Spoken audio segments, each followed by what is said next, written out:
I was like, Collie, isn't there a part where one of the characters has a sister and they have sort of a tense relationship, but she's not a member of the party because she's back at home? But then there's that part where they all go back to Earth and have a big adventure in the real world, and then she gets roped into it, and then later they go back into the digital world and they bring her, so they basically like gain an extra party member, and he's like, and she's like, yeah, basically, yeah. And I was like, look at that. Owns. I do remember stuff. That part's the literal like best story arc in most anime. It's the only part I remember. Good.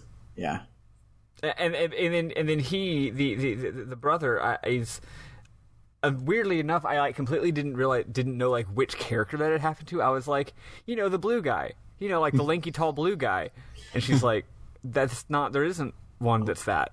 Yeah, I was like, James. She's like, there's not a character named James. I was like, but that's the one that's the girl's brother. So I don't know what was going on there. Yeah.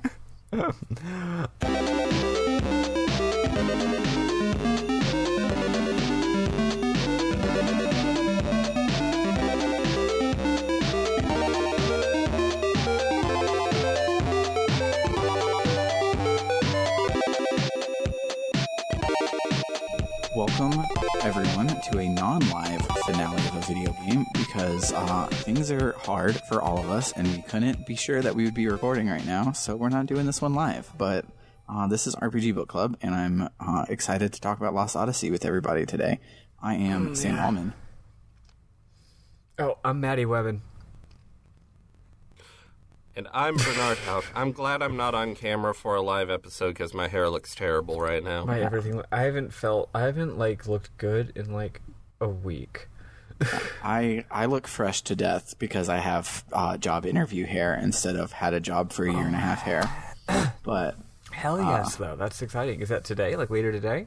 No, it was last week. Oh, okay. But, I technically have a job. It just sucks real bad, and I really don't want it. And I hope that they never find this to hear it because I've lied to their faces and said that I'm really excited about it. But I have told them that they don't pay me enough, and the fact that I have to pay for parking at my own job is ridiculous, but that's a whole thing. That is fucking insane. Wait, so you accepted that job offer? It's the only job offer I've had, so yes. Okay. I didn't realize that. No, that's good. It's good that you did. I didn't realize. Yeah, as soon as I get any other half job offer, though, I will be switching gears. Yeah, he'll be like, bye. I thought you said you were passionate about this job. Yeah, fuck you. Yeah. But the most important thing I've done in the 3 days since last we recorded, at this point I still haven't even edited the episode we recorded for last week because we did that on Friday and it's now Monday. Without me. Yeah, because we don't like you actually. But no, it was because the only time we could record, you were at work. And I thought that was true. That's why I didn't ask you. And then you told me that it was true. So this is fake outrage. But fake news. The main thing we did is, so last week we had a doctor's appointment. And so it was in the middle of the day on a weekday. And the TV was on CBS. So we were watching daytime television. And an episode of Bold and the Beautiful came on. And on this episode of The Bold and the Beautiful, it was a soap opera, so it was super dramatic, and apparently a girl had pushed her husband into a vat of acid and was trying to hide it from everybody. And we were like, this is ridiculous. We should hate watch this on Saturday when our friend Tara comes in. So now I'm a fan of Bold and the Beautiful. It's so good. Like, I don't even know why. Like, I can't explain it, but like so each episode is only 19 minutes long, and so you get a holy shit cliffhanger at about the time you would get a commercial break in every other show, and so it just keeps on going, and the acting isn't nearly as bad as it seemed like it would be, and the characters are really good, and it's like, and like we jumped in the middle. We jumped in season 27. There's 33 seasons currently. Christ. But each season also has like 240 episodes in it. It's a ridiculous thing to try and binge. But we watched 50 episodes over the weekend. And we jumped in the middle. And so it's like we're just trying to figure out everybody's relationship, which if we had been watching since 1987, we would know everybody's relationship. But now that we're just jumping in, like just things like, oh yeah, that's my brother, or that's my ex-husband, or whatever it was, would just like blow our minds. And It was a wild ride, and if you have a subscription to CBS All Access for Star Trek and you're looking for something to do in between Star Trek episodes, give Bold and the Beautiful a shot. Like, I don't know, like, here in 2019, I am cementing myself as a dad and a grown-up because I am suggesting to watch a soap opera, but it was surprisingly interesting and good. So Bold and Beautiful, more like belongs in the trash. I have never watched a soap opera, so yeah. I have watched a little bit of oh god, I don't remember what it's called now. There's this show that is actually a modern show with modern production values. It's not a soap opera really, but it's a pastiche of soap operas, specifically telenovelas. Jane the Virgin. Yes, that show whips. Yeah. That show's insanely good. It's That's real close good. I've ever gotten to watching a soap opera, but from what from what I've seen, like, the reason why Jane the Virgin is good, like, the reason you get invested is the same reason you get invested in soap operas, like, Yeah, having just the 100%. crazy twists constantly and stuff like that. Yeah. Yeah, that show is good. I don't think I'm going to watch 50 Yeah. or even 1 episodes of the Bold and the Beautiful, or the sequel. Too Bold, Too Beautiful, or Bold and the Beautiful Tokyo Drift, etc. The rest of that bit. Yes. But anyway, I'm glad Bold that you Five. did. What's going on with you, Renard? kind of lots of stuff. Have you gotten the big news yet? At work, they told me we're going to offer you a promotion.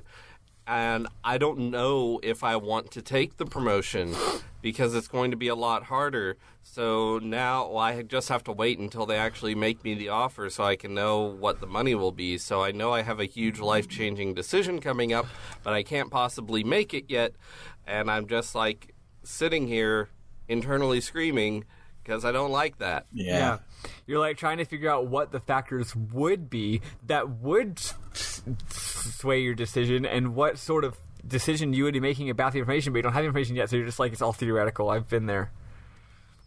Yeah, and also I'm internally screaming because the first session of the RPG that I'm going to be running happens tonight. Oh, God, and yes. I don't have much experience as a game master, and so I will forward you a quick and dirty PDF of a book by Sly something or other. It's called The Lazy Dungeon Master, and it will change your life of dungeon mastering.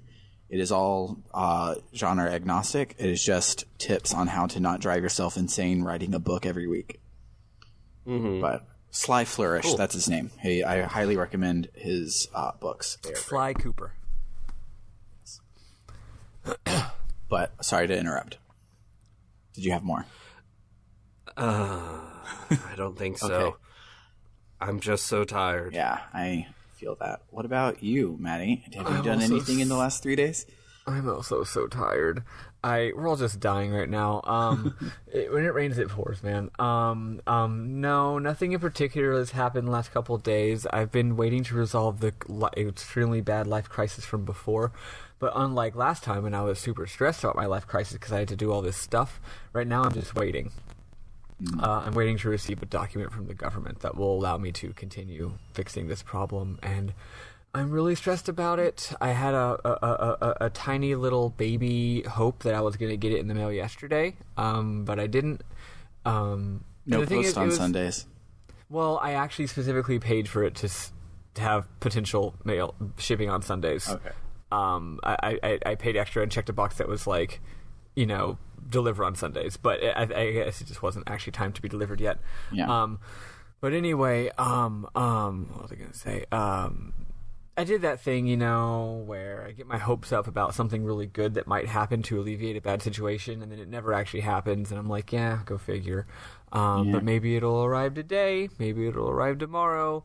We'll see, right? Mm-hmm. The longer it goes, the more money this is all going to cost me, and the worse the problem is going to get, but whatever. So I'm just like, and then yesterday was such a long day at work, and today's going to be such a long day at work. I'm just dying. I'm just fucking dying. But my girlfriend is going to be landing on Wednesday evening, so that's awesome. Nice. if this can all be resolved by then I'm gonna be a real happy camper. Yeah. My life problem will be resolved. GF's in town, having a good old fucking time. Off work Thursday and Friday and Saturday and not Sunday yet. I'm working on Sunday. I might not actually get off Sunday. We'll see. So. Nice. Life is fine. Life is fine. Death Stranding is still a really great video game, but I haven't gotten to play it as much as I would wanted to on account of the life things. Is there anything else happening with me? I don't know, man. I'm looking forward to playing Phoenix Wright Ace Attorney. Yeah, 'cause that's our next game. That's exciting. And that's Phoenix Wright Ace Attorney is really good. I didn't really watch anime as a kid, except when I was a small child. I watched Pokemon, of course. But I didn't really watch anime, but that void was sort of filled by the Phoenix Wright games. yes. Yeah, I can see how especially if you're not familiar with anime, Phoenix Wright would blow your goddamn mind just because of all the regular anime stuff, things being extra and colorful and fun. And boobs. And, boobs. Yes, and boobs. Yes, and you're a child, and you're well, you probably were what is this in a different kind of way, but I was what is this in the way that a person who likes girls is. But yeah, let's finish talking about Lost Odyssey so we can all hold each other while we cry. God, yeah. And I'll listen to the one new piece of music right now, or maybe later. I don't know. But this is the last track on the album because we've run out. So we'll listen to something. And wait, or you could play no, play that later. You're gonna play the final boss music right now. Oh yeah, we did get two new pieces. I forgot because there's final boss. Yeah, so we'll do final boss now, and then we'll do other one later.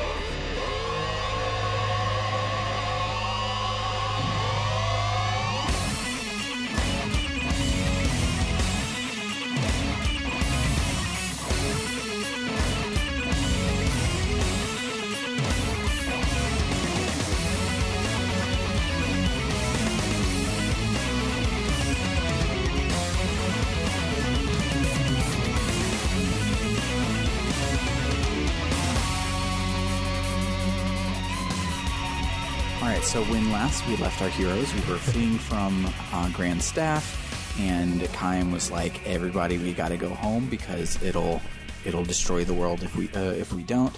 And Ming is like, "But my boyfriend," and Kaim is like, "That's dumb." And then everyone is like, "But what about your kids?" And he's like, "That's dumb too, I guess." And then it's a quiet, awkward scene, and everyone gives everyone "what you gonna do" eyes, and it's great. So this week we get to do all the side quests in the world. Did anyone do any good ones? I didn't, because I'm watching the video. No, I didn't have time. Like I said, because of my life just being the goddamn worst. But I did do. It turns out that the enemies in the final dungeon give real good experience points. Mm-hmm. So a little bit of extra grinding in that final dungeon made me Gucci to Gochi. So that's. Yes. Oh, I did go back and do the ones that you'd already done from last time. Yeah, the flop plus 10. Yeah, I did not do any, and I dove right in, and then I was destroyed on the first time that the Luminous Magical Beast used his special move. So then I spent 4 hours going and doing side quests to try and find some place that would give me experience, and none of them would until I finally went to the super long bonus dungeon, and I was like, I'm just going to walk around and get a couple treasures and not try to do the whole dungeon because I know the dungeon is 4 hours long and I want to just beat this. But I was getting 1 level per fight again, and I was like, hell yeah, this is great. Let me do that. And I am walking around trying to get a chest, and I accidentally press a button that locks off the path behind me and changes the path forward, so I was lost as hell trying to just get back out of the dungeon. You were Lost Odyssey. Oh, I was going to say earlier, this is our last Odyssey. Yeah. Yeah, so I did a lot of that, but I then went back to the thing. I did go and do the side quest that you did last week, the Gungora's place, because the IGN guide was like, yeah, it's a great place to grind. I got 5 experience per mob. It was not a good place to grind, and that was with double experience on. I guess it would have been a good place to grind earlier in the game. Yeah, but because the guide was like, yeah, if you go and do it, you'll easily be level 53 by the time you finish it, and I wasn't even getting experience at level 49, so I have no idea what they were talking about. Weird. Huh. But yeah, so I finally went in at level 57, and the side quest I had done was I went and got all of the element proof skills to cheese the boss because I need it. Like all of the hard stuff, it still hits hard and it's not elemental, but it makes all of the not as hard stuff not hurt at all, which was great. But yeah, so you make your way to the Tower of Mirrors, and it doesn't look like you would need to do this. It actually looks like you would need to fly up, and one of the cutscenes even implies that you do fly up, but actually you dive under the water to go into the Tower of Mirrors from the basement. And then there's a cool ass scene where like the whole party, like a mod squad, walks to the camera in the Tower of Mirrors, and it's dope as shit. Mm-hmm. So they pose as a team because think shit just got real. Yeah, it's super dope. It's the superhero moment from the first Avengers movie, like straight up, and it's great. So you walk up, and Gongora is standing before this giant mirror, and he's like monologues about something. I don't even remember what it was, but then the mirror like opens ish, and it's blasting this huge light over the party, which is like burning the immortals alive. So they scatter. You mean the mortals? Yes, the mortals, yes. The humans. The immortals. Yes, the immortals. the non-immortal mortals. But so they scatter to the side, and the immortals feel it too. But they're immortal, so they can just tank it. And they realize that it's the feeling of their homeworld somehow, and so they and so they're like, the light will hurt us too. And Gongora's like, well, I'm going to kill you because you actually can die in this place. I never tried. Did the immortals come back after 2 turns here? Because the first time I died before those 2 turns were over, and the second time I never died. So I don't know. I'm not sure if I remember. My brain wasn't thinking about that. If it could have like happened and I just didn't notice, you know? Yeah. I don't know. But that would be really cool if, gameplay-wise, the thing you've just kind of relied on and not bought Phoenix Downs the whole game just goes away. Would be cool. The problem with me is that I often Phoenix Down my Immortals anyway, just because I don't want to wait for them to get back up. I'm just like, no, I need you alive right the fuck now. Yeah. Get back up here, you lazy ass. Yeah, I frequently do, but like if Kayam's the one alive, I know he's not, and he has full HP, I know he's not going to die in 2 turns, so I don't even worry about it. Have you ever seen a video game where the main character has so much defense? Never, ever. Like literally, like, there'll be attacks that kill everyone else, even my other highest HP characters, in 2 hits, and it'll take like 10 turns to kill Kayam. It's insane how much. I also have absorb magic on Kayam, and just to like insult to injury, sometimes it'll be a party wipe attack, and like everyone will die, and it'll heal Kayam for 1,000 HP. Oh yeah, that's the thing. Yeah, if an enemy last week I was going against this one enemy that was kicking my ass. I actually did end up wiping, but every turn it was like every turn he would hit Kayam, and like 2 turns, like 2 rounds, it would hurt him, and then 1 round it would heal him, and then 2 rounds it would hurt him, and 1 round it would heal him. And I'm like, if I get lucky, I could just kill this guy with just Kayam if I just keep trying to hit him. Right. It didn't work, but yeah. Yeah. So Gongora says that he's going to kill the immortals here and then destroy the mirrors, because then he won't be called home. And he already has enough power to become a god here. And we're like, no. And he's like, well, then fight this monster. And so he summons a giant beast to do his dirty work.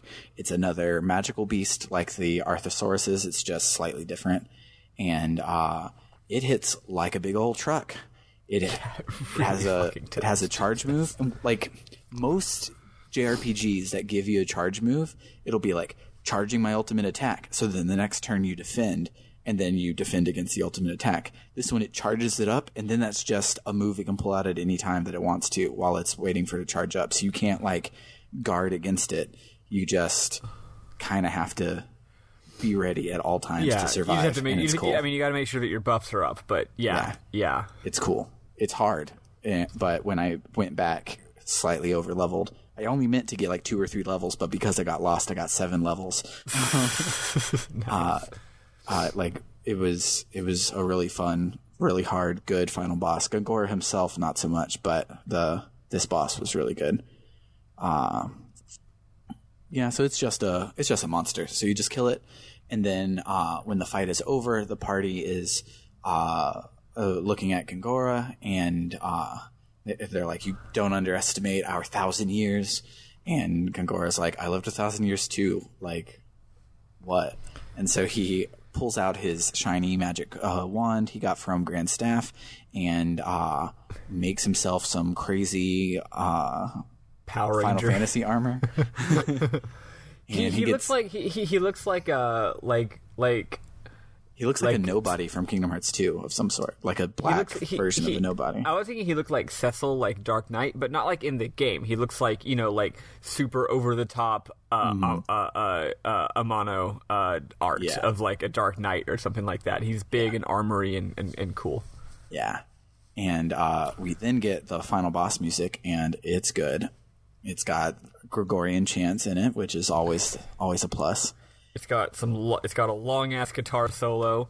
Mm-hmm. It's got different time signatures. It's just it's Uematsu. It's Uematsu not even giving a fuck anymore. It's like he used to do this orchestral, like this over the top orchestral bullshit, and then someone must have called him out and been like, Uematsu, we know that all this pretentious orchestra stuff is just prog rock. You're not fooling anybody.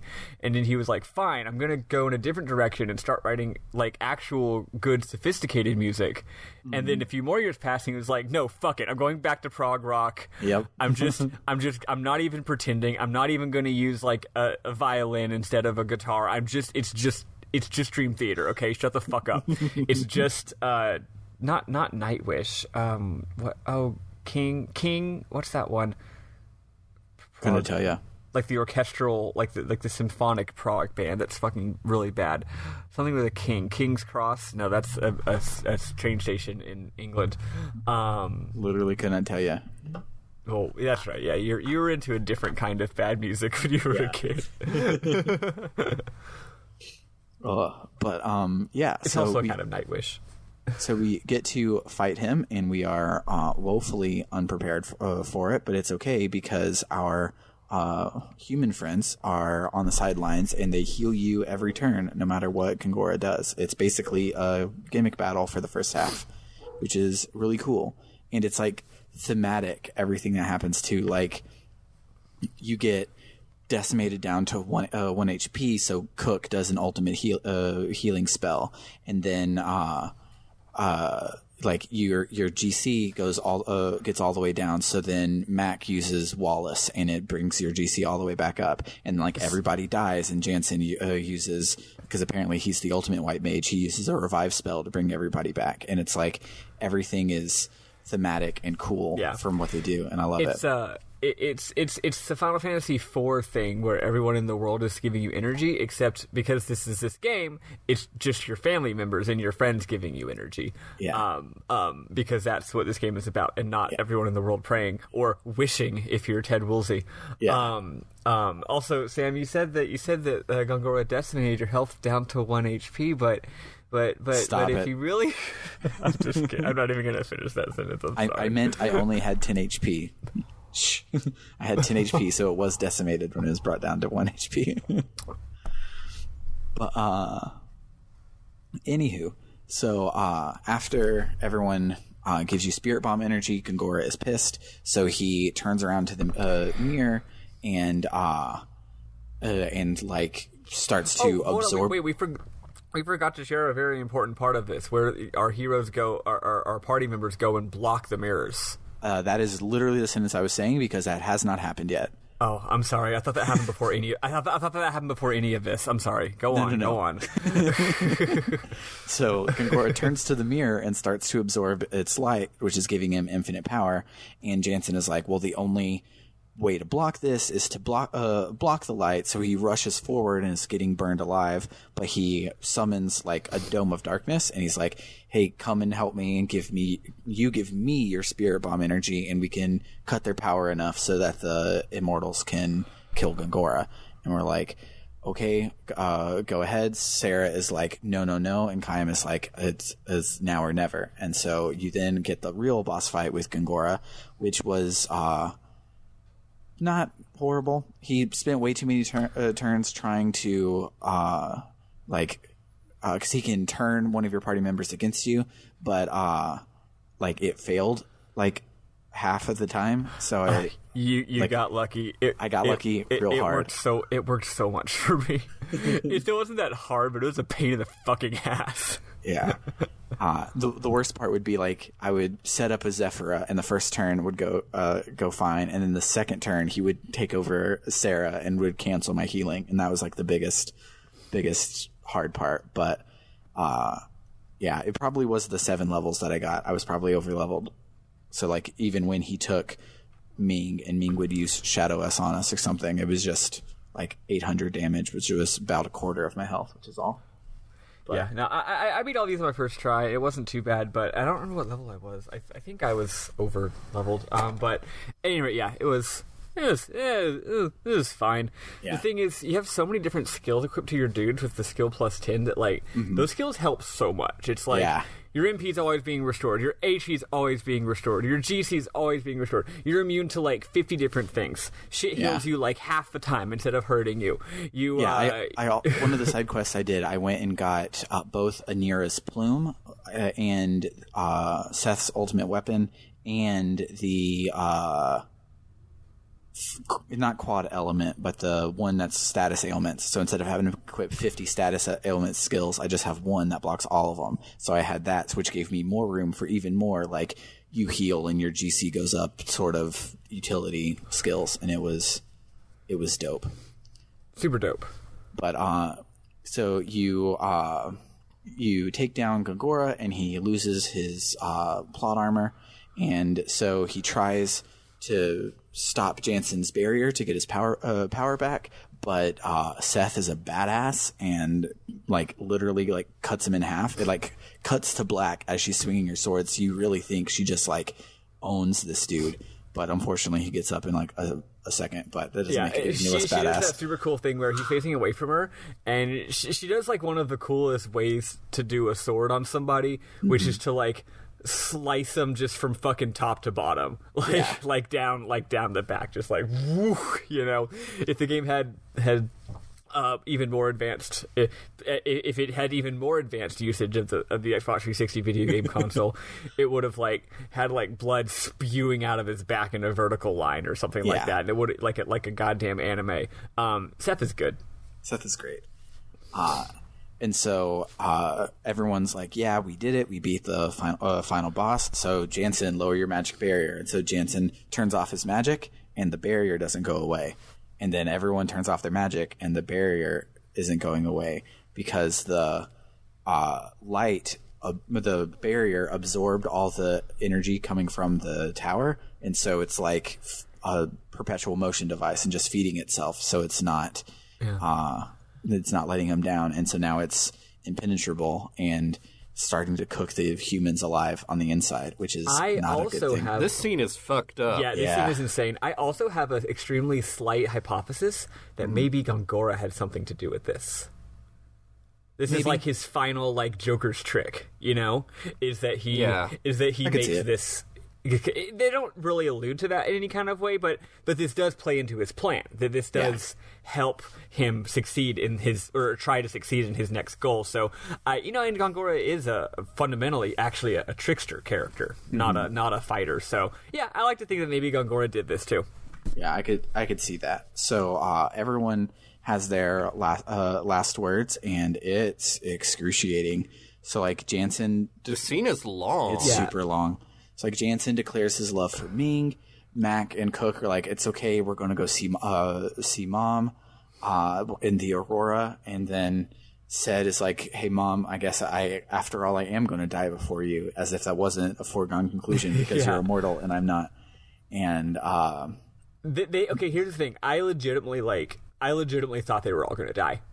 Yeah. I did not think there was going to be Deus Ex Machina. I did not think there was going to be a plot thing. Like, the scene went on long enough and was heavy enough that I was just like, oh my god, this is how the game ends. And also, it would be thematically perfect. It's like, the whole point of the game even on their is good that... adventures, their mortal friends still die around them. Yeah, like, the whole theme of the game is that if you're immortal, you're just going to have to deal with loss, and everyone you love is going to eventually die.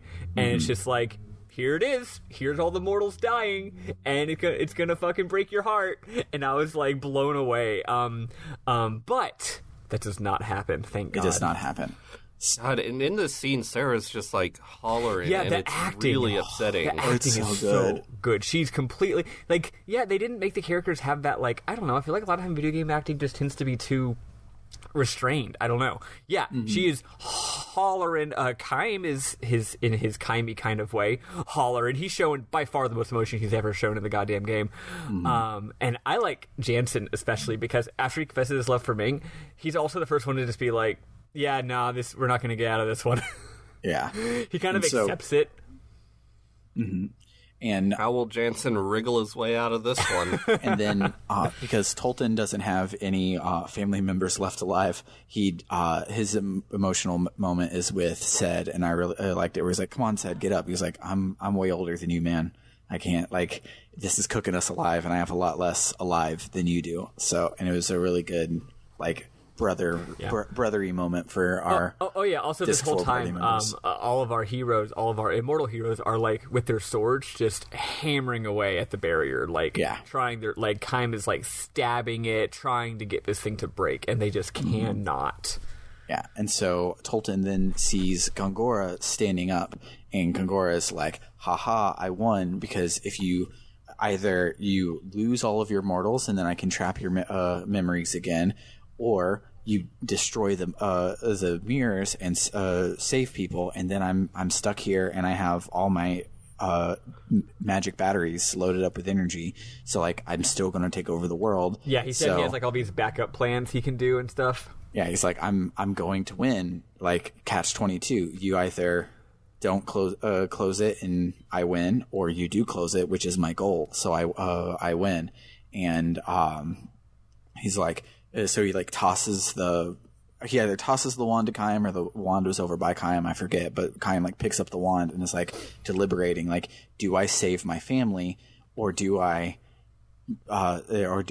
save the world? And so he's like sitting there, and so Seth is just like, nah, I got this. And so she runs over and pins Gongora to the mirrors and tells Kaim to break them. So Kaim hesitates for a second, but then throws the wand, and it shatters the mirror. But before the portal completely closes, Seth pushes Gongora and herself through the portal, and then the light fades and the mirror shatters and the path is forever sealed. And of course the intense, exciting music stops playing and Seth's theme starts playing, and it's one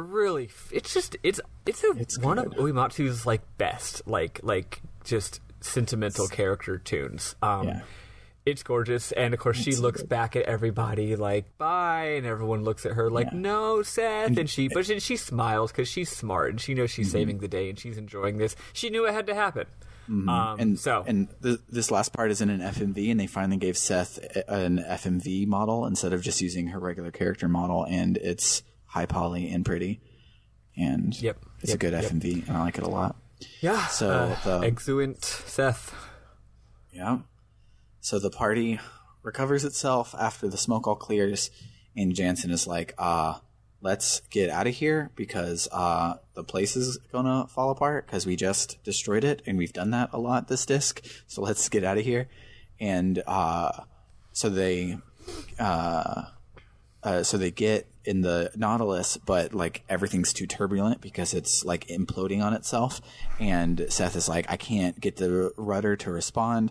Like, it's too turbulent. I can't steer against the current. And then, much like Lyram's healing magic, Seth's soul magic shows up and takes over the Nautilus to give it extra power.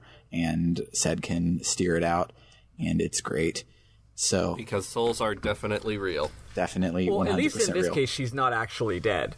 Yeah, and it also it also does, like, it covers that with Gongora's journal, because the whole time Kaim is like, souls aren't real, blah blah blah blah, but Gongora's journal is like, the reason we're here is because their souls were totally real and totally were coming through to our world and poison it with their emotions. So Liram's soul is alive, it's just through the gate, and somehow her and Seth could reach back across the gate to help out when they needed to. Well, also in Seth's case, it does show it reacting through the mirror. So but also in Seth's case, they mentioned in the various plot lore stuff that, like, you know, they were looking at Earth and they were seeing all the emotions. So I think maybe even in other dimension, higher dimensional soul plane or whatever, there's like a way of seeing what happens on Earth. Yeah. You know, so maybe Seth is literally even, I mean, I like to imagine, I know that they talk about how they like didn't have bodies and it's like a soul plane, but I like to imagine that like the other universe is like actually like a normal place, and they're like, I think of all these characters as being almost like scientists. Yeah. Like, imagine they're all literally just scientists in a lab investigating what's going on with our world, and then they make this portal and they just choose 5 of them to go through. And now Seth's back on the other side, and all of her colleagues that she hasn't seen in 1,000 years are just like, you're back, because it's only been a year, right? And then she's like looking at the instruments and looking at what's happening and blah blah blah. That's how I see it. Yeah. Seth and Gongora pop up, and everyone's like, "Hey, buddies, how you been?" They're like, and Seth just decks him in the face. Come to think of it, that's a lot like one of my favorite books, The Sparrow by Mary Doria Russell, where they make first contact with aliens a really long way away, and then before the governments of the world can figure out what to do, the Catholics decided, well, we need to evangelize to these people, or at least investigate. So before the governments of the world can figure out their shit, they go ahead and send a Jesuit. They send a team of. They send a team to go make first contact with these aliens, and it's a couple of Jesuits and some other people too, doctors and linguists and stuff. It does not go well. Yeah. And let's just say that the one surviving person comes back and they're like, "Hey buddy, how'd it go?" It's just like, well, this is a frame narrative and it's the worst possible shit you can imagine. And they're just like, oh, oops. That's great. So as the party all pulls out away from the tower rises into the air and does that big nuclear explosion we were worried about. Turns out it would not destroy the world. It just kind of is a big light show in the sky. So our urgency at the end of the game seems to have been false, but it's okay. So then it fades out and we come into the epilogue, and Sarah is narrating because she's writing a letter to Seth, which she alludes later. She now writes all of her journals that she's been writing for the last 1,000 years. She now writes them to Seth, which is cute. But we also see Kayam and Sarah in their civilian clothes, and Kayam is hot. Okay, yeah, they're great. Back in their old. Okay, so in all the flashbacks, they would be wearing these clothes, and I'm like, fashion has changed in this world. You know, back 30 years ago, they all wore stupid ass old timey clothes that like look good, but also like they're sort of like pilgrims. But now apparently they've just decided to go back to that. Yeah, why not? Because they have a farm. They say they bought. So what doesn't make sense to me is they're like, we bought, we all of us are living in Liram's house and not Sarah's house that was huge and nice in a whole dungeon, but they're living in Liram's house, and then they bought a farm, and I'm like, the farms usually have houses on them. I don't understand the... Do you commute to your farm? Yeah, I don't understand maybe they're actually like feudal era Russian landowners, and the farm is actually like somewhere far away that they never go to, and they have and they have serfs who work the farm, and they just sit in their house and write novels while their serfs actually do the farming like 200 miles away. Yeah.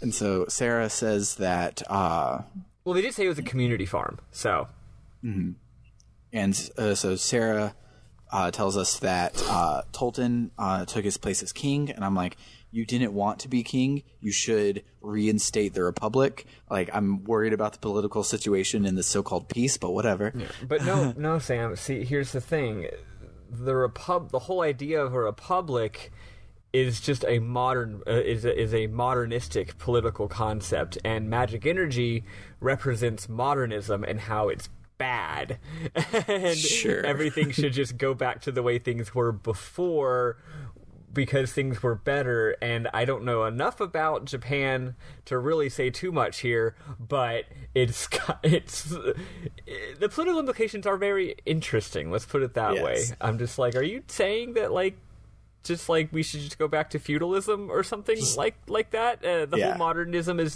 was all a mistake. We shouldn't have bothered. I don't know. Maybe so. I mean, the thing is, like, that's sort of right, but you have to expand it until eventually you get to founding cities was a mistake. Yeah, which... Not being nomadic hunter-gatherers was a mistake. Okay, which, let's be clear, is the correct opinion. What do you call those people? Darn it, the anarcho-primitivists. I mean, they make some good points, is all I'm saying. Civilization may have been a mistake.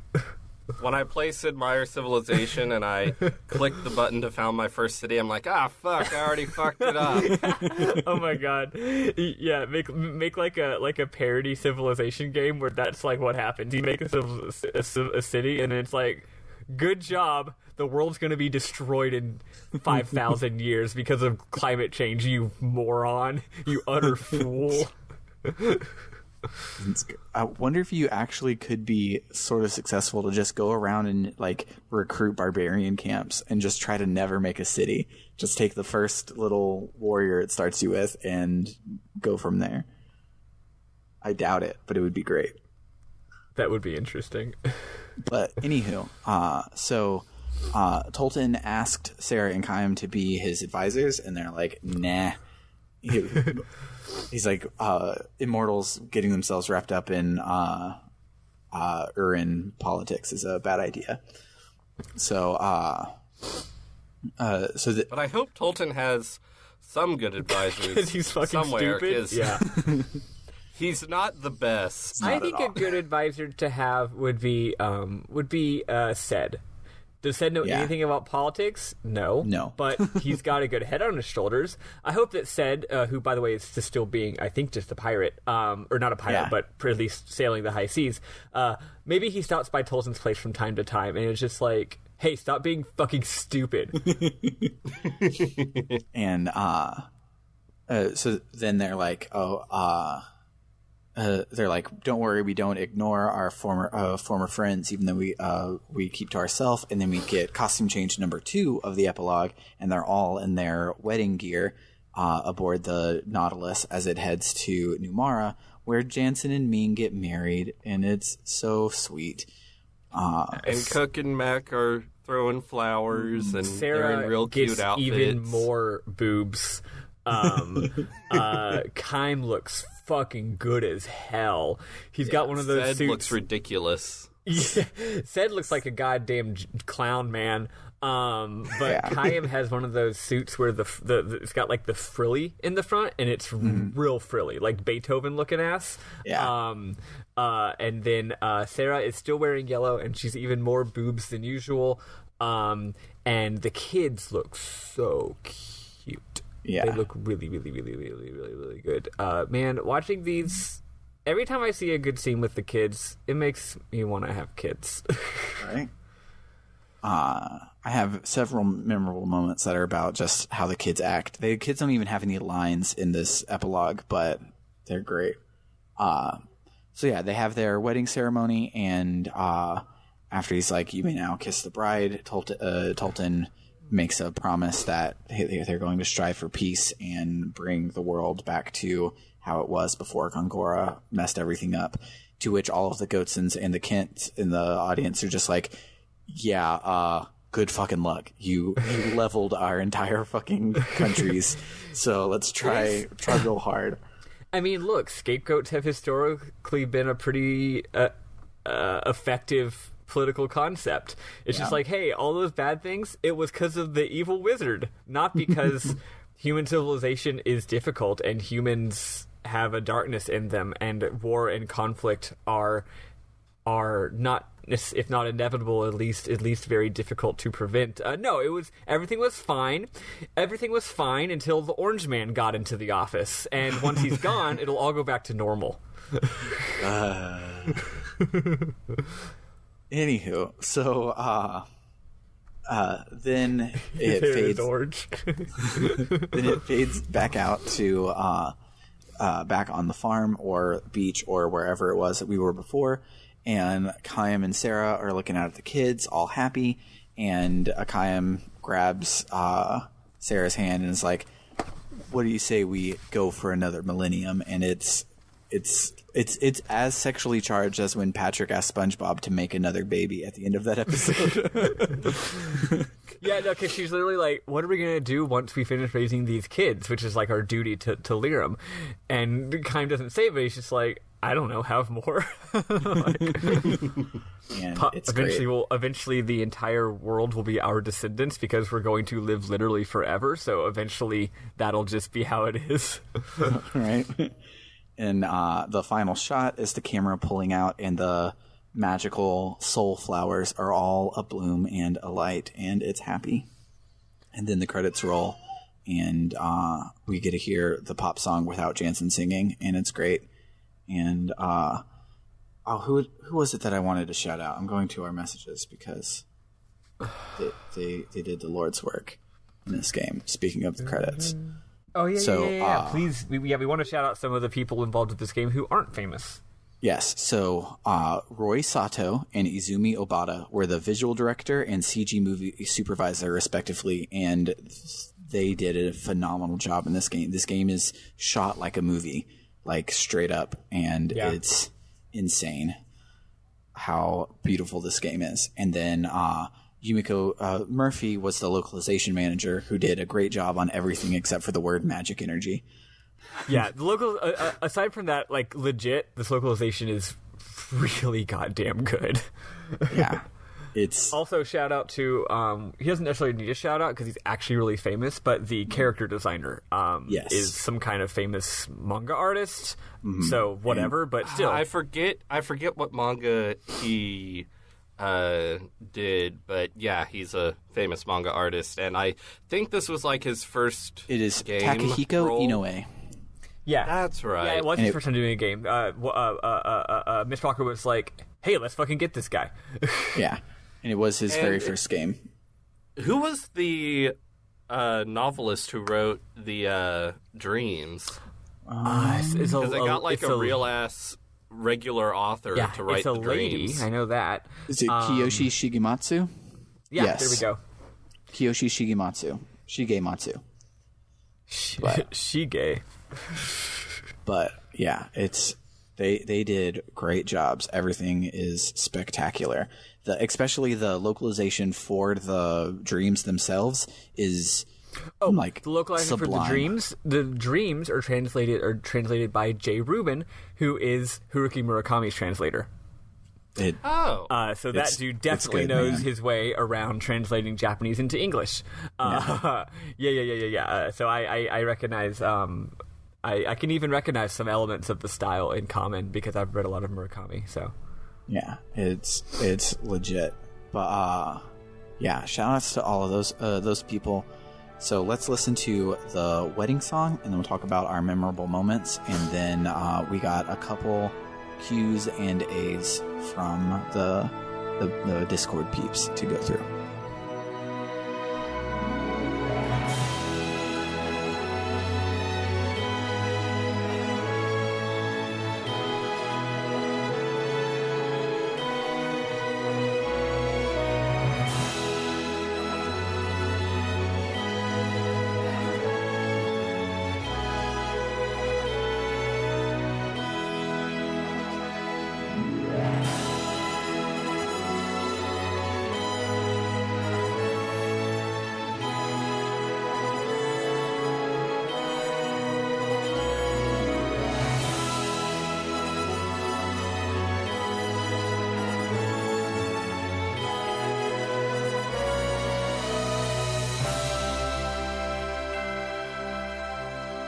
All right.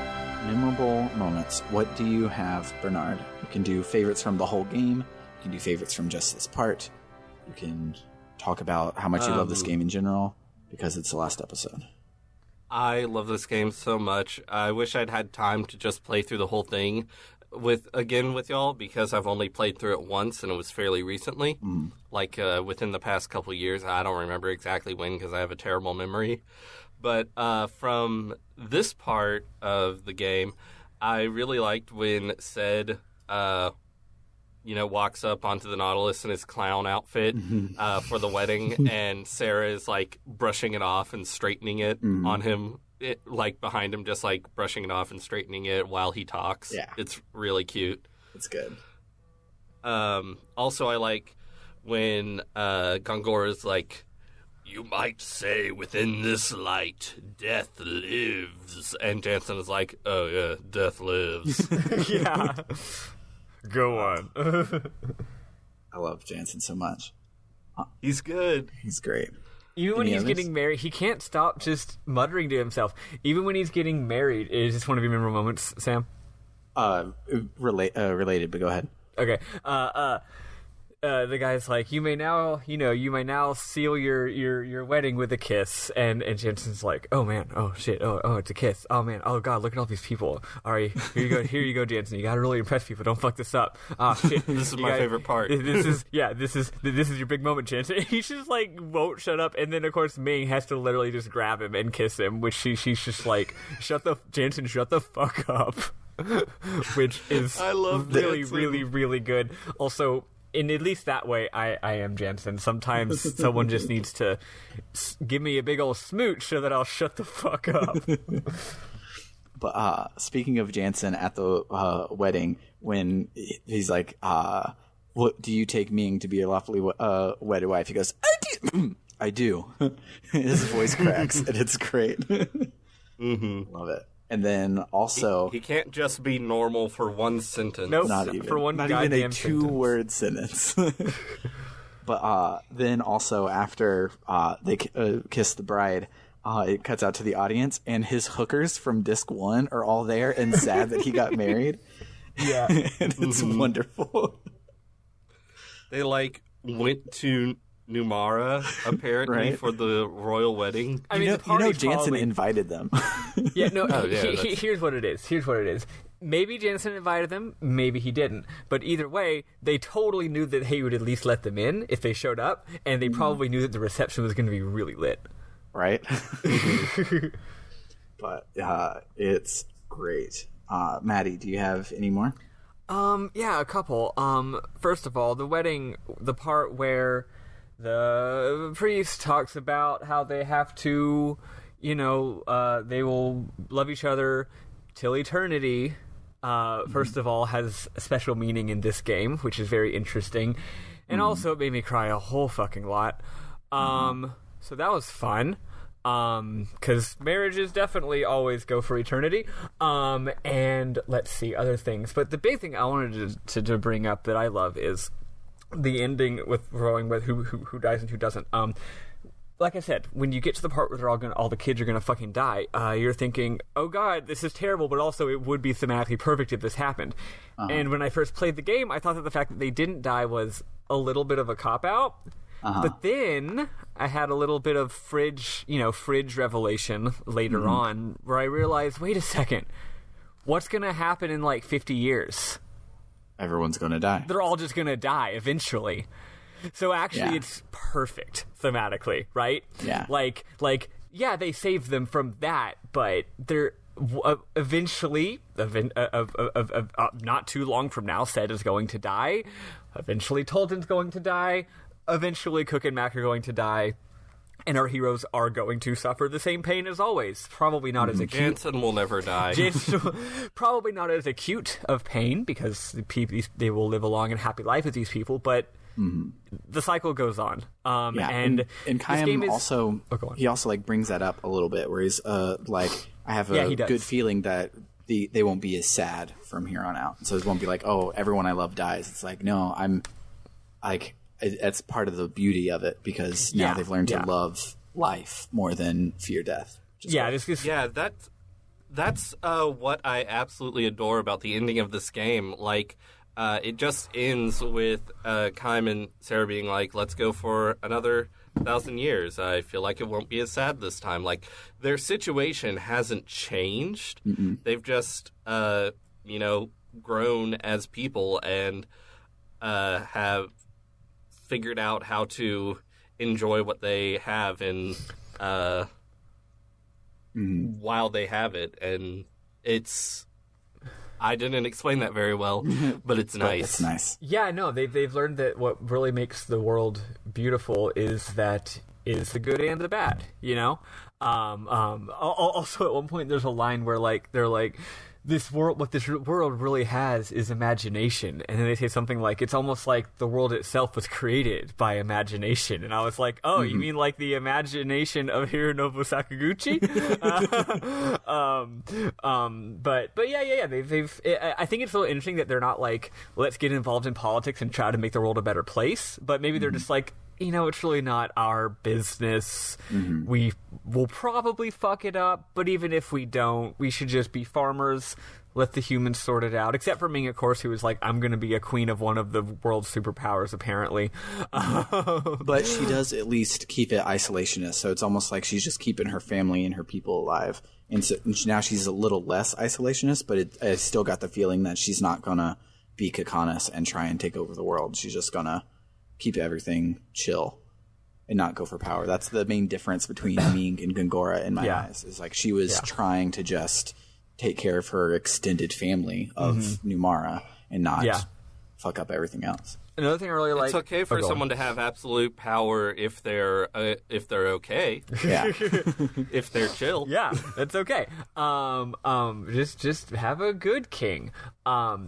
Anyway, I really like how Seth Stamps was handled because, like, this is, only, all things considered, as far as melodramatic plots go, only one major character dying is a pretty good record. But they really don't. They really hit it hard. Like, oh, right, one person dying is a big deal. Like, they're all really sad, and they kind of go on about it for a bit. It's, like, very dramatized, and I think that's really good, because, again, like, I've played other games or seen other movies or TV shows where, like, someone dies as a sacrifice. You've experienced a great tragedy, but you still have to go to school the next day. Yeah, like someone dies, and it's a big tragedy, and then they're just like, well, on to fighting the boss, or something like that. And it's like, wait, no, they really settle with this. Also, there's a line where Cook and Mac ask, or one of them asks, "Is Seth dead?" And Kaim's like, "No, she's not dead. She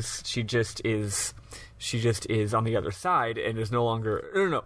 Sarah. Actually, Kaim said, "Yeah." Actually, like Cook and Mac said, "Is Seth dead?" And yeah, Sarah. Tolton's like, or Tolton. Yeah. Tolton is like, "Isn't it the same for an immortal?"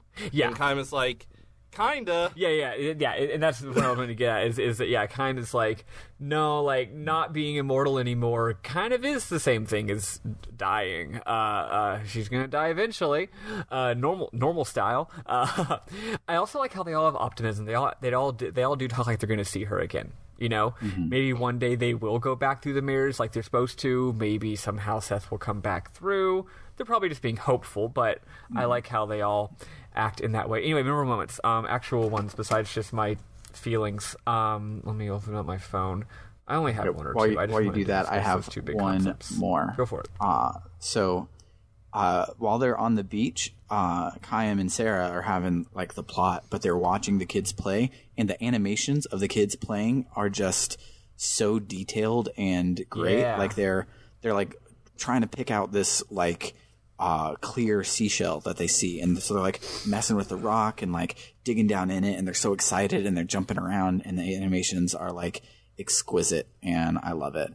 And then at the very end, when they're having their family moment, Cook does a thing that Scarlett does all the time, but Cook's like 12, so she shouldn't do it, but it's okay because it reminded me of my 2-year-old, so it's cute, where like she grabs their hands and then just like jumps to try and like make you pick them up by their arms type thing. And so she like just does that a couple times, and it's adorable. And it doesn't take, yeah. Another thing is just the Jansen and Ming's wedding outfits. I got a really good frontal screenshot of them, and Jesus, it's good. Jansen cleans up nice because he's a very pretty boy. The front of his outfit, it's like a suit, like a white suit, but then the front is like golden, like cascading regalia, and then like this giant fucking, I guess it's a tie, this giant blue tie going down the middle with like an insignia on it, and then Ming is wearing something that's mostly a wedding dress, but then the top is like very sheer and lacy, and then it's got this big thick, there's a lot of collars in this game, a lot of neck stuff going on in all of the character designs. So she's got this really, really tight white lacy collar that goes up really high, and then her hair has like blue flowers and this enormous, her headdress is, or what do you call the part that goes on top for a wedding? Veil. A veil? Her veil is actually just like a giant weird hat that goes behind her, and it's like all these ribbons and shit like that, and then she's holding flowers, which is cool. Also, we talked earlier about how this game actually has some interesting gender stuff where oftentimes things are weirdly gender neutral sometimes. I don't remember what it was. It was like it's like 2 months ago, but there was something earlier in the game that was like a very gender neutral thing. Well, like it appears that Jansen wears makeup for one thing. Oh, no. It was like something about the world building where something that is that was Dragon Quest V. We were talking about the wedding vows in Dragon Quest V. Well, and how a lot of that game bucks against heteronormative relationships, which is funny. This game also does that. The wedding vows, the bride and groom walk in at the same time, which is cool. They don't do that whole thing where it's like everyone gawk at the bride, especially because it's like it's their queen. They see her all the time. If anything, they should be gawking at the groom because A, he's a ruffian and that's surprising, and B, he's hot. They walk in together, and then the vows are just, hey, Jansen, do you take Ming? Ming, do you take Jansen? Cool.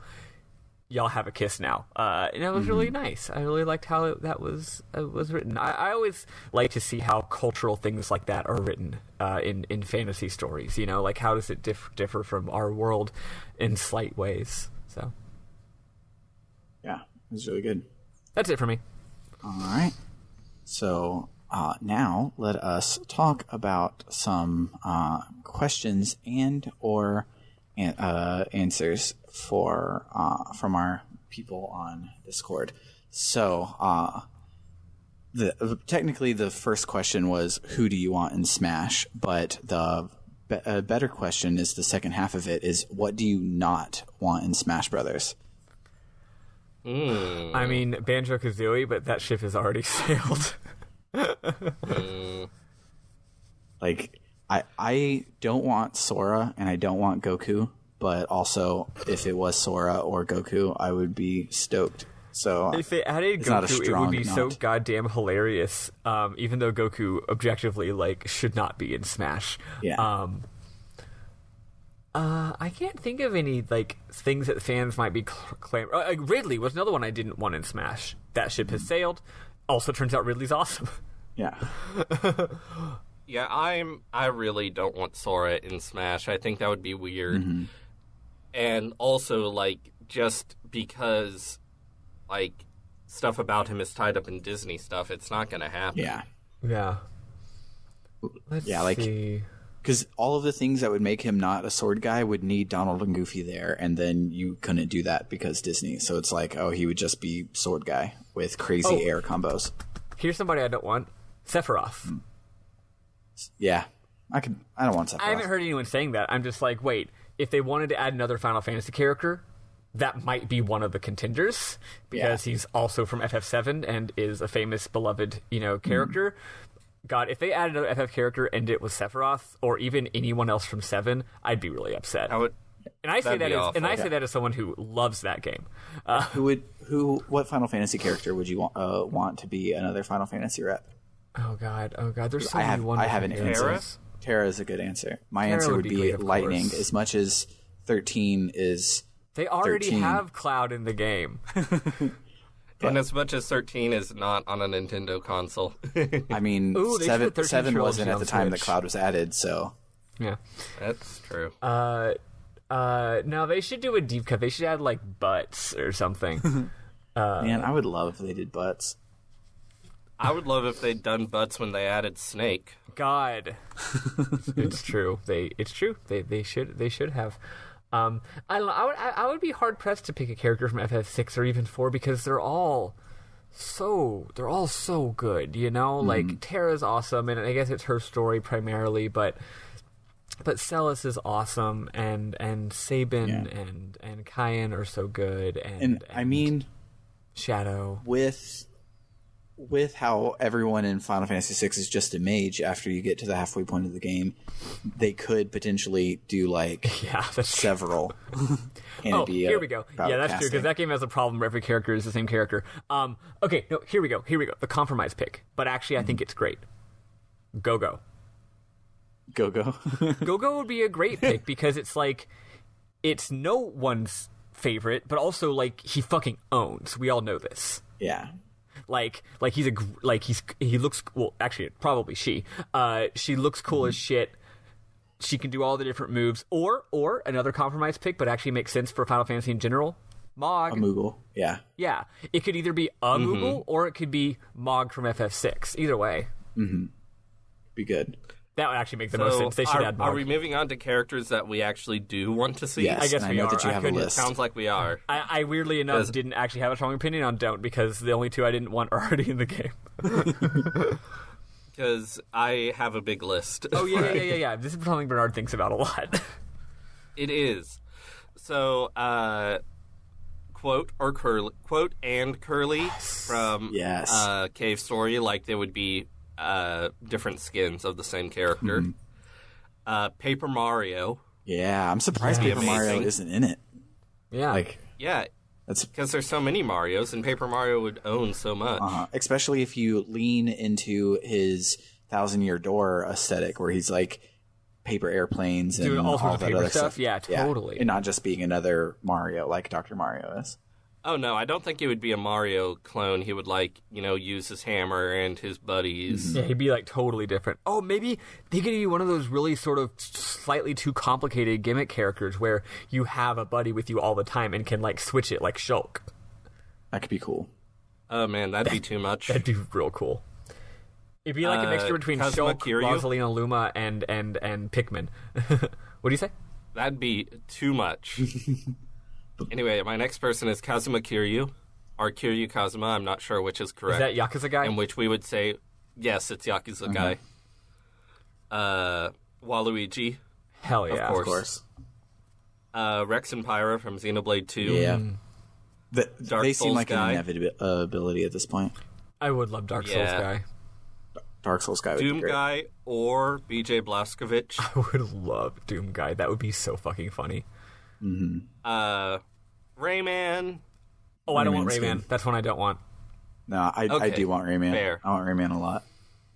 I honestly find it weird that Rayman isn't in it because, Rayman. I forget which Rayman game, but like one of the Rayman games was like a Wii U exclusive for a while. yeah. Raving Rabbids. Ubisoft the and whole, Nintendo. The whole Rabbids No. The series second was Wii only. Yeah, which is like But sold like so Rayman many. Legends or Rayman Yeah, Origins was a Rayman Wii U Legends was Wii U exclusive. exclusive for a while, timed exclusive. Yeah, but I mean, think of But how like many. Ubisoft and Nintendo are tight. Yeah, Yeah. think of how many Wii's Raving Rabbids sold to retirement homes. Yeah, for sure. Dante from the Devil May Cry series. And Knuckles. Yes. Leon S. Kennedy. Hell yeah. Put Danganronpa on Switch and put Monokuma in Smash. Or put the Nier games on Switch and put 2B in Smash. Hell yes. Monokuma. And I would great. say Phoenix Wright, but I have no idea what he would do. So Phoenix Wright is in the that weird Pixel Smash fan game that I found all those things Mugen? for. No, not Mugen. It's like Card Battle Tactics. It has a really bad name, but it's He's also in like Marvel vs. Capcom. yeah. Oh yeah. I just haven't played Marvel vs. Capcom, but like he's been in things, and so it could totally work. Here's the thing.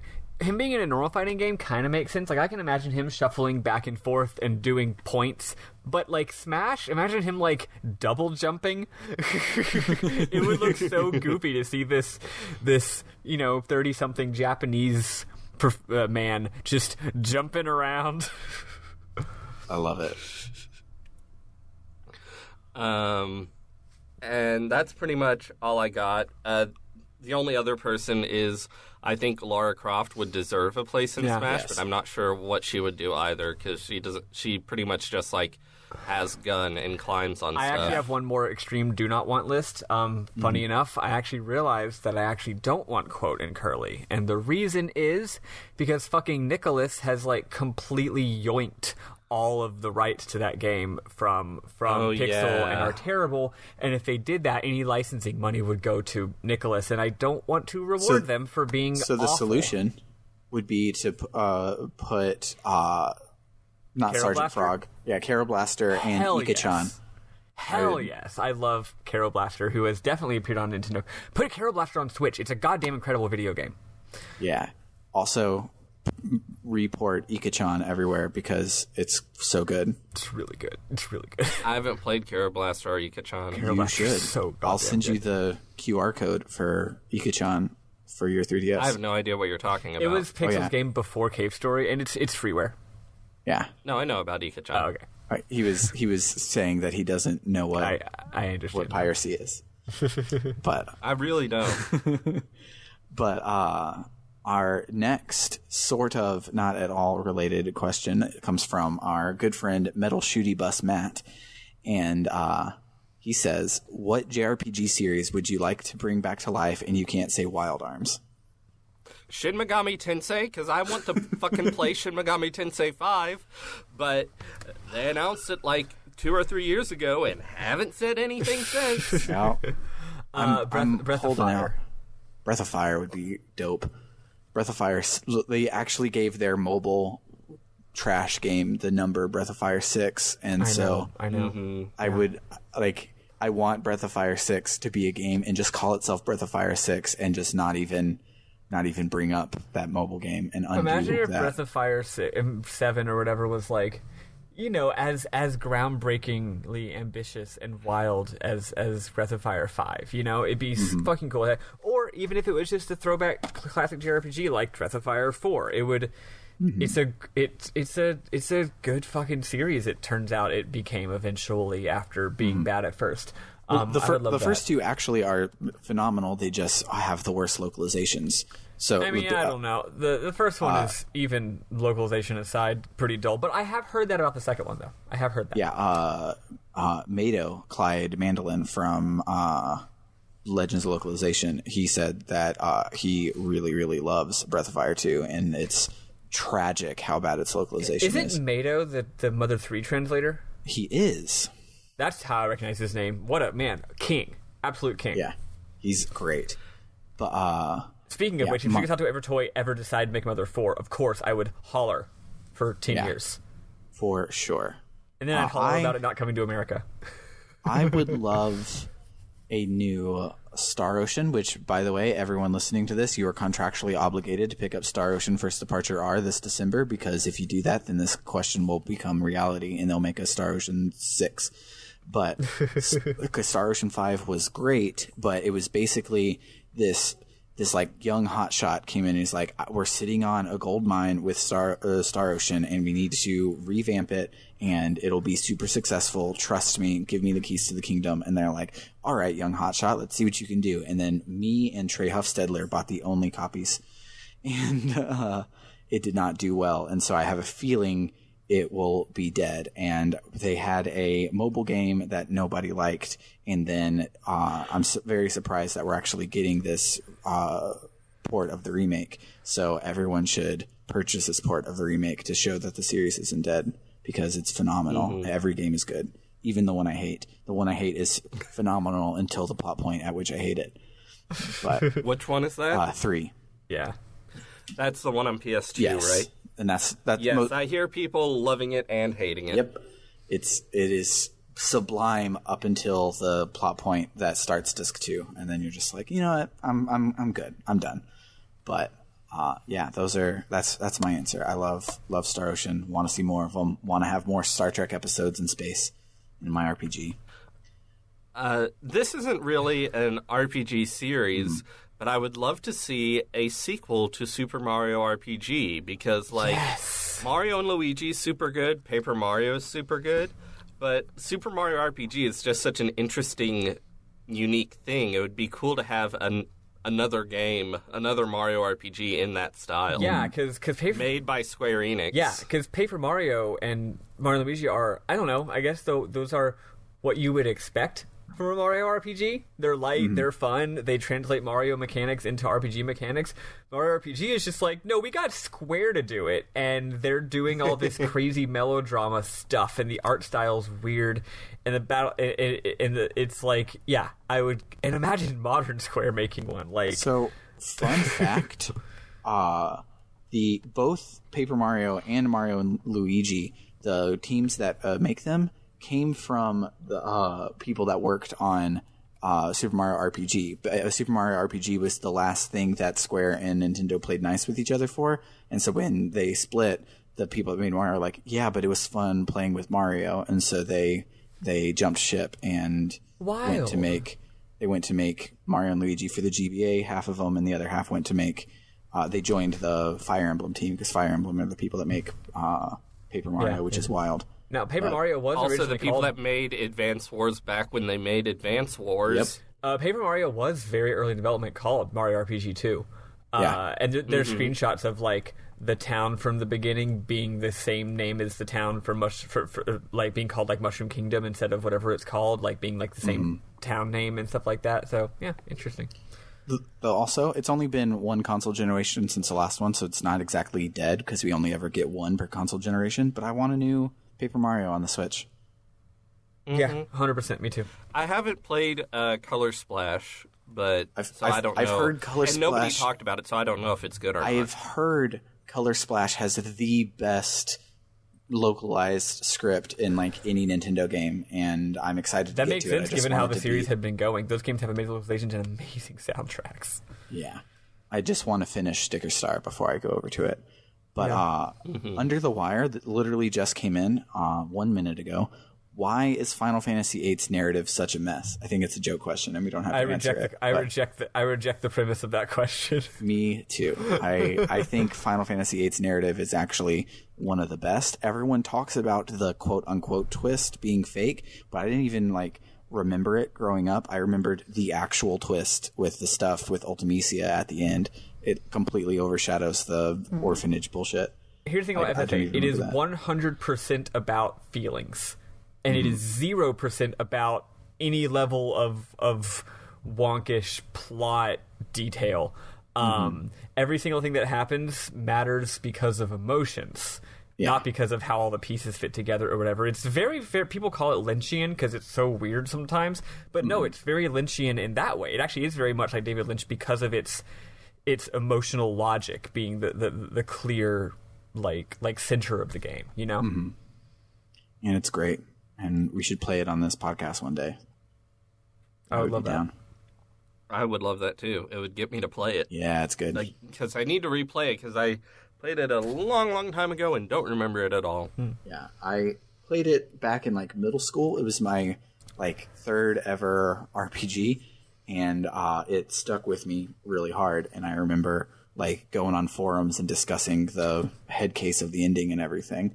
And so all of the major points have stuck in my head, but I don't remember any of the middle pieces. So I definitely want to go back and play it. But speaking of things we should play, in case you missed it at the beginning of this episode, starting next week, 7 days from today, we will be, you guys will be recording an episode about Phoenix Wright Ace Attorney for the probably DS family of systems, how everybody will be playing it. But it was originally for the Game Boy Advance, which is wild to me. And it sure is an RPG. Yep. It definitely is. What are we? We're just playing the first chapter, right? Just one chapter per episode or something? One case. It'll just be one case per episode. Cool. Yeah. Wait. We might want to rethink that. For the first, I was about to say... maybe the last case should be 2 episodes, because case 5 is long. Sam, imagine if you're playing Danganronpa. I just know there are 5. Sam, imagine if you're playing Danganronpa and you're doing the class trial, but then like the class trial reaches like an impasse basically, and then they're like, okay, we need to have a recess. We'll meet back here tomorrow, and then you have to do it all again. Okay. The investigation, the everything, and then you have like another trial because there's been even bigger twists. It goes on, yeah. But anyway, at least the first 2 or 3 chapters should definitely just be 1 per episode. Yeah, easy. Yeah. Yeah, I have not played it, so I just saw that there were 5 chapters, and I'm like, perfect, perfectly long. But y'all can do the nitty gritty because I won't be here. Yep, sure will. Yeah, I will be taking paternity leave for 2 games worth. So I'll be gone for this one, and I will also be gone for the next one, which is, I think if I remember correctly, the theme was 2. It was 2 games that are really short and super connected versus 2 other games that are really short and super connected. Yep. So it was East 1 and 2, but I don't remember. Oh, Star Tropics 1 and 2. Yeah, so Star those Tropics. will be those will be what it Vote is. for ease. I will have a post up to let you guys read about them and vote on them probably next week if I remember to get around to it. But yeah, I think that's it. So if you like what you hear, you can hit us up on our website at www.rpgbook.club. It has links to all of our socials, including our Discord and our Twitter. And it also has a link to our Ko-Fi, which is at ko-fi.com/rpgbookclub, where you can help us keep the lights on around here and vote on our next game, and also sponsor bonus episodes when we have them open. Those should be open after I get back, because I don't want it to somebody to buy one before I can actually do anything about it. But come hang out. We're cool. We're not cool, but we try to be cool. And hey, speak for yourselves. Yeah. I'm cool. Like I said, none of us are cool, but all of us pretend. And yeah, we look forward to everyone who comes and hangs out with us. We haven't gotten any new people super recently, but we have had a couple not too long ago. Like Owen is a friend of Desert Stream, so welcome, Owen. And I think that's all I got. Yeah, and thank you, Bernard, for joining us for this game. Absolutely. Always love to have you. Oh, also, it's fun. Tomorrow recording, don't know when I'll post it, we will be doing our movie night for this game to be Highlander, another great, quote-unquote great cult classic thing that has to do with immortals. So it's thematic. So we'll be doing that. It'll be live eventually. I have 3 episodes to edit this week before I take off for 8 weeks. So for RPG Book Club, I have been Sam Allman. Oh, I've been Maddie. And I have been Bernard Hauk. Thanks for joining us, everybody. See ya. Goodbye.